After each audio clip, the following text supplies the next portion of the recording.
শহীদ ওসমান হাদির লেখা সেই বিখ্যাত কবিতা আমায় ছিঁড়ে খাও হে শকুন।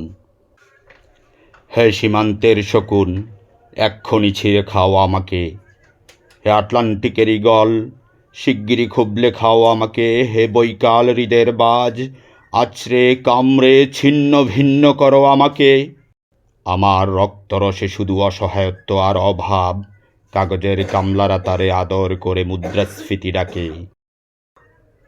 ঋণের চাপে নীল হয়ে যাচ্ছে আমার অনুচক্রিকা, সংসার চালাতে অন্তরে হয় ইন্টারনাল ব্লিডিং। কি আশ্চর্য, তবু আমি মরছি না।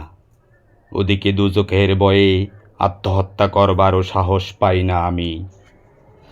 খোদাকে বললাম আমি মরতে চাই, তিনি বললেন বেঁচে আছো কে বলল? সহস্রাব্দ উন্নয়নের সাক্ষী হিসাবে রাজা তোমাকে মমি করে রেখেছেন। বাজারে দীর্ঘশ্বাস ফেললে নাকি রাজ্যেরই ভীষণ বদনাম হয়, রাজারও মন খারাপ হয় খুব।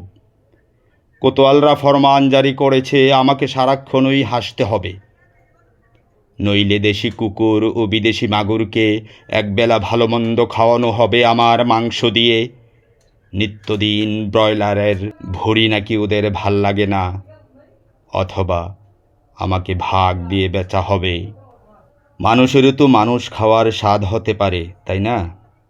ভাগ্যিস তা বিদেশি সুপার শপে বিক্রি হবে না।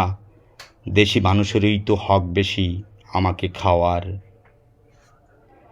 এ দুজখই যখন নিয়তি, তখন আমি উদম হয়ে ডাকছি দুনিয়ার শ্রেষ্ঠ মাংসাশী বিহকদের। হে ঈগল, চিল ও ভয়ঙ্কর বাজেরা, হে সাম্রাজ্যবাদী শকুনিরা, তোমরা F-35 মতো, MiG-29 মতো দল বেঁধে হামলে পড়ো আমার বুকে। আমার রান, থান, চক্ষু, কলিজা আজ সব তোমাদের গনিমতের মাল। দেশি শুয়োর খুবলে খাওয়ার আগেই আমার ইচ্ছে মতো ছিঁড়ে খাও তোমরা।